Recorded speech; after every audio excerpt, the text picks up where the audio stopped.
श्री स्वामी समर्थ. तुम्हा सर्वांचं आपल्या यूट्यूब चॅनलवरती मी अगदी मनापासून स्वागत करते.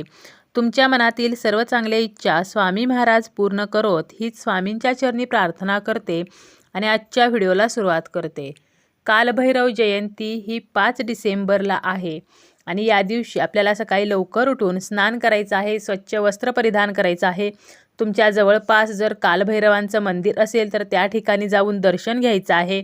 त्यांना नारळ, काळे तीळ, उडीद अर्पण करायचे आहेत. त्यासोबत थोडीशी खडीसाखर ही सुद्धा अर्पण करायची आहे. तुम्हाला शक्य झालं तर आरती म्हणायची आहे. मंदिर नसेल तर तुम्ही घरीच या दिवशी पूजा करू शकता. त्यासोबतच 11 वेळेला कालभैरवाष्टक म्हणायचं आहे. तुम्हाला जर 11 वेळेला कालभैरवाष्टक म्हणणे शक्य नसेल तर तुम्ही 1 वेळा म्हटला तरीसुद्धा चालेल. त्यासोबतच ओम कालभैरवाय नमः तर या मंत्राचा जप करायचा आहे. महामृत्युंजय मंत्राचा पाठ करायचा आहे. आणि या सर्व गोष्टी करण्यासोबतच आपल्याला संध्याकाळी पिंपळाच्या झाडाखाली एक दिवा हा नक्की लावायचा आहे. दिवा कशा प्रकारचा घ्यायचा आहे, त्यासोबत दिव्यामध्ये कोणतं तेल वापरायचं आहे. हा दिवा आपण जर पिंपळाच्या झाडाखाली लावला तर आपले जे काही दारिद्र्य असेल, दुःख असेल, तर त्याप्रमाणेच शनिदोष असतील तर हे सुद्धा नष्ट होतात. हा दिवा कसा लावायचा हे आपण पाहणारच आहोत. पण त्यापूर्वी कालभैरव हे नक्की कोण आहेत हे मी तुम्हाला थोडक्यात सांगते. कालभैरव हे भगवान शंकरांचे 5वा अवतार मानले जातात. क्रोधभैरव, चंडभैरव, प्रचंड भैरव, उन्नत भैरव, असमारक भैरव तर ही सुद्धा त्यांचीच रूपे आहेत.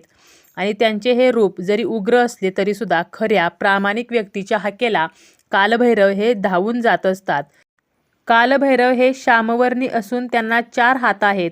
त्रिशूल, खडक, खापर आणि 4थ्या हातामध्ये ब्रह्मदेवाचे 5वे मस्तक त्यांनी धारण केले आहे. त्यांचे वाहन हे कुत्रा आहे. वेशभूषा शंकरांसारखीच आहे.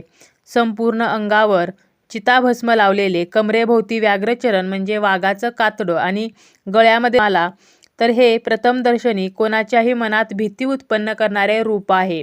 परंतु कालभैरव हे जे आहेत तर ते कठोर शिस्तीचे देवता आहेत आणि ते खऱ्या आणि प्रामाणिक व्यक्तींना कधीही त्रास देत नाहीत. त्यांच्यावरती ते कधीही उग्र रूप धारण करत नाहीत. तर जे नियमाने वागत नाहीत तर नीतिमत्तेने न वागणाऱ्या लोकांना ते त्रास देत असतात. त्यामुळे कालभैरव या रूपाला घाबरून जाण्याची काहीही गरज नाही आणि तुम्ही या दिवशी त्यांचे दर्शन हे करू शकता. आता आपल्याला पिंपळाच्या झाडाखाली एक दिवा लावायचा आहे, ज्यामुळे आपले दारिद्र्य हे नष्ट होईलच, पण त्यासोबत तुम्हाला जर कितीही प्रखर शनिदोष असेल तरीसुद्धा आपण या दिवशी पिंपळाच्या झाडाखाली दिवा लावल्यामुळे हा जो शनिदोष आहे तर तो नष्ट व्हायला मदत होते. आता हा जो दिवा लावायचा आहे तर तो आपल्याला संध्याकाळी 6:30 ते 7:30 या वेळेत म्हणजे प्रदोष काळामध्ये लावायचा आहे. या काळातच माता लक्ष्मी जी आहे तर ती सुद्धा फिरत असते. त्यामुळे आपल्याला माता लक्ष्मीचा आशीर्वाद हा सुद्धा मिळणार आहे. आता पिंपळ वृक्षाखाली दिवा लावल्याने शनिदोष का कमी होतो, तर महर्षी दधीचीचा मुलगा पिप्लाद ऋषी हा होता आणि पिप्लादचा अर्थ म्हणजे पिंपळाची पाने खाऊन जगणारा. महर्षी दधीची यांनी जगाच्या हितासाठी आपल्या देहाचा त्याग केला आणि देवराज इंद्रांना अस्थी दान केल्या. मग विश्वकर्माने दधीचीच्या हाडापासून वज्र नावाचे एक शस्त्र बनवले जे खूप शक्तिशाली होते. महर्षी दधीची याच्या पत्नीला जेव्हा कळले तेव्हा तिला खूप वाईट वाटले आणि त्या सती जाण्यास निघाल्या. देवांनी तिला खूप थांबवण्याचा प्रयत्न केला पण तिने ऐकले नाही. महर्षी दधीची पत्नी त्यावेळी गर्भवती होती. तिच्या गर्भातून तिने मुलाला बाहेर काढले आणि पिंपळाच्या झाडाखाली ठेवले आणि यानंतर ती सती गेली. मूल पिंपळाच्या झाडाखाली वाढले. यासोबत त्यांनी पिंपळाच्या झाडाखाली कठोर तपश्चर्या केली. पिंपळाला पिप्लाद ऋषीच्या प्रभावाने आशीर्वाद मिळाला की जो कोणी या वृक्षाची सेवा किंवा पूजा करेल तर त्याचे चांगले फळ त्यांना मिळेल आणि शनिदोषापासून त्यांना मुक्तीसुद्धा मिळेल.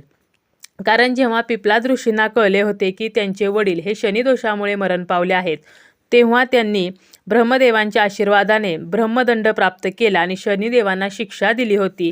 नंतर शनिदेवाने पिप्लाद ऋषींची माफी मागितली आणि वचन दिले होते की पिंपळाची पूजा करणाऱ्या व्यक्तीला शनीचा त्रास होणार नाही.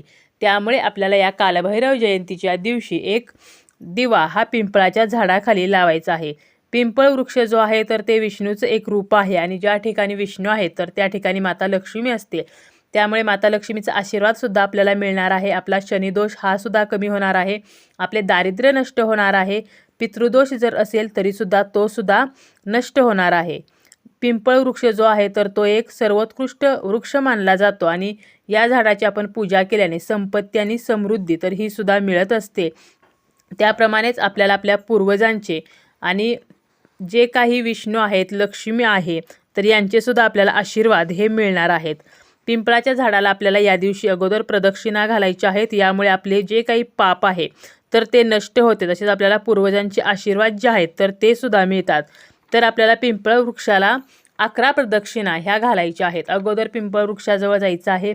पिंपळ वृक्षाला आपल्याला पाणी अर्पण करायचं आहे, म्हणजे जल अर्पण करायचं आहे. या पाण्यामध्ये थोडीशी साखर आपल्याला टाकायची आहे आणि त्यानंतर आपल्याला या झाडाला 11 प्रदक्षिणा घालायच्या आहेत. या प्रदक्षिणा घालताना तुम्ही ओम नमो भगवते वासुदेवाय तर हा मंत्र म्हणू शकता.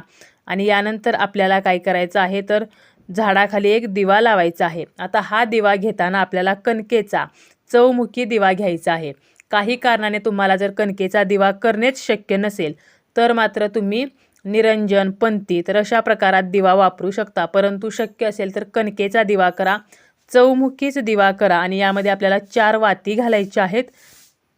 त्यासोबतच आपल्याला एक तेल जे घालायचं आहे तर हे तेल आपल्याला मोहरीचंच तेल वापरायचं आहे. आपण तिळाचं तेल वापरतो इतर वेळेला किंवा तूप वापरतो, त्याप्रमाणेच दिव्यामध्ये आपण रेग्युलर जे तेल वापरतो देवपूजेमध्ये. परंतु आपल्याला पिंपळाच्या झाडाखाली जेव्हा आपण कालभैरव जयंतीला दिवा लावतो तर तेव्हा मात्र आपल्याला मोहरीचंच तेल लावायचं आहे, वापरायचं आहे. आपण इतर वेळेला जेव्हा तुम्ही पिंपळ वृक्षाखाली दिवा लावता तेव्हा तुम्ही कोणतंही तेल वापरा, परंतु कालभैरव जयंतीच्या दिवशी मात्र मोहरीचंच तेल वापरायचं आहे. आता जर काही कारणाने तुमच्याकडे मोहरीचं तेल नसेल तर तुम्ही कोणतंही तेल वापरा आणि यामध्ये 5 ते 7 मोहरीचे जे दाणे आहेत तर ते टाकू शकता. परंतु जास्तीत जास्त हा प्रयत्न करा की तुम्ही या दिव्यामध्ये मोहरीचेच तेल घालाल. आणि हा दिवा आपल्याला थोड्याशा अक्षता किंवा फुलांच्या पाकळ्या ठेवून त्यावरती ठेवायचा आहे आणि प्रज्वलित करायचा आहे. हात जोडून आपल्याला पिंपळ वृक्षाला नमस्कार करायचा आहे. तुमची जी काही समस्या आहे, आर्थिक समस्या असेल किंवा शनिदोष तुम्हाला असेल, पितृदोष असेल, तर ही समस्या बोलून दाखवायची आहे. आणि त्यासोबतच आपल्याला विष्णू आणि लक्ष्मी यांचासुद्धा आशीर्वाद हा आपल्याला मागायचा आहे. कालभैरवांचा सुद्धा आशीर्वाद आपल्याला मागायचा आहे. अशा प्रकारे आपल्याला दिवा हा लावायचा आहे. आणि आपल्याला दिवा लावून झाल्यानंतर घरी यायचं आहे. घरी येताना तुम्हाला एकदा तुम्ही दिवा प्रज्वलित करून घरी यायला निघाला की तुम्हाला मागे वळून पाहायचं नाही. हा नियम मात्र आपल्याला पाळायचा आहे. तर अगदी साधा आणि सोपा उपाय आहे जो आपण कालभैरव जयंतीला संध्याकाळच्या वेळेला 6:30 ते 7:30 याच वेळेत हा उपाय आपल्याला करायचा आहे. कारण या वेळेत माता लक्ष्मी जी आहे तर ती पृथ्वीवरती भ्रमण करत असते. त्यामुळे माता लक्ष्मीचे सुद्धा आपल्याला आशीर्वाद मिळावेत. त्यासोबतच आपल्या आयुष्यातील ज्या काही समस्या आहेत तर त्या समस्या कमी व्हाव्यात यासाठी प्रदोषकाळी आपल्याला असा एक मोहरीच्या तेलाचा दिवा हा पिंपळाच्या झाडाखाली नक्की लावायचा आहे.